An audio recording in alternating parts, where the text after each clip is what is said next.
So, you're a dog owner in West Hollywood. You already know it's a fantastic place for you and your best friend. But with all the energy here, getting the right training is just essential. We're going to help you figure out how to find the perfect trainer to navigate it all. I mean, think about it. You've got busy walks down Santa Monica Boulevard. You're relaxing on a restaurant patio, maybe visiting the farmer's market. West Hollywood is just a really social place for you and your dog. And with so much happening, having a well-behaved dog makes everything so much easier. You know, training here is a little different. It goes way beyond the basic sit and stay. It's really about helping your dog feel confident and comfortable in this very specific, very urban landscape. With the right kind of training, your dog can learn to handle those crowded sidewalks, all the unexpected noises, and those close encounters with other dogs. This is all about their well-being, and honestly, it makes you a great neighbor in our pretty close-knit community. Okay, so before you even start your search, let's just cover a few key ideas. These will really help you choose the right trainer for you and your dog. So the gold standard in modern dog training is something called positive reinforcement. This method works especially well for city dogs because it builds their confidence instead of making them fearful. I mean, when a loud motorcycle goes by or another dog barks from a balcony, you want your dog to look to you for a little guidance, not completely shut down. And positive reinforcement is what builds that strong, trusting bond. All right, these acronyms might look a little like alphabet soup, but they're important. They really show a trainer's commitment to their professional education. They tell you that this person has passed some pretty tough exams on how dogs behave and the best ways to train them. For instance, a CPDTKA is a great credential for general obedience, but if you're dealing with bigger issues like anxiety, a CBCCKA tells you they have specialized expertise. So let's look at the options here. Group classes versus private sessions.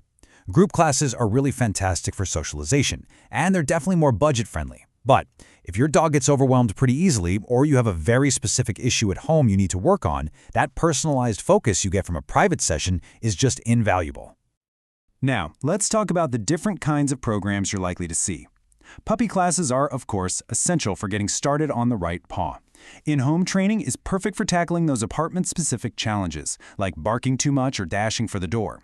And for more serious issues, something like behavior modification or an intensive board and train program might be the best path forward. All right, let's get to the topic that's on everybody's mind, the cost. It really helps to think of training not just as an expense, but as a long-term investment in having a peaceful, happy life with your dog. And trust me, it's an investment that pays off every single day. So, what can you actually expect to pay for professional dog training around here? Well, the cost is going to vary depending on the service and the trainer's experience, but let's look at some typical ranges for the West Hollywood area. This table should give you a pretty solid idea of what to plan for. A 6-week group class, for example, usually runs a few $100s. On the other end, an immersive board and train program is a much larger investment. But remember, a lot of professionals offer an initial consultation to talk about your needs and their pricing, so don't ever hesitate to reach out and just ask. Okay, once you've found a few potential trainers you're interested in, it's time to interview them. This little checklist is designed to help you feel empowered to make a really confident, informed choice. Make sure you cover these 4 key areas. Ask them about their credentials, and ask specifically how they handle things like leash reactivity when you're on a narrow sidewalk with other dogs around. You also need to understand how you'll both know if your dog is making progress. And finally, get all the financial details, fees, packages, cancellation policies in writing. So, to bring this all together, let's connect this training back to our local community. Because knowing the rules and the resources that are available to you is a huge part of being a responsible dog owner here in West Hollywood. One of the most important local rules to know is the leash law. The law is very specific. Your leash can be no longer than 6 feet in all public areas. This basically means those retractable leashes are a no-go when you're out and about. It's a rule that's taken seriously for everyone's safety. There are also a couple legal must-haves for all dogs over 4 months old. Your dog needs a current rabies vaccine, and they have to be licensed with LA County. And that license tag isn't just a suggestion. It needs to be on your dog's collar anytime they're in public.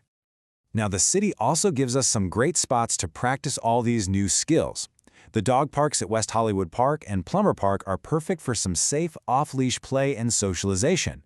And if you want a more challenging environment, a leashed hike at nearby Runyon Canyon will definitely test your dog's focus and recall. And really, this is what it's all about. When you invest in training, you're contributing to the harmony of our entire community. You're making life more enjoyable for everyone, not just for you and your dog. We really hope this gives you a clear path forward. Finding the right trainer is that first big step to an amazing life with your dog in this city. Just imagine enjoying a coffee on a patio, a walk down Sunset, or a day at the park with your happy, well-behaved best friend right by your side. That's the goal, and you're well on your way to making it happen.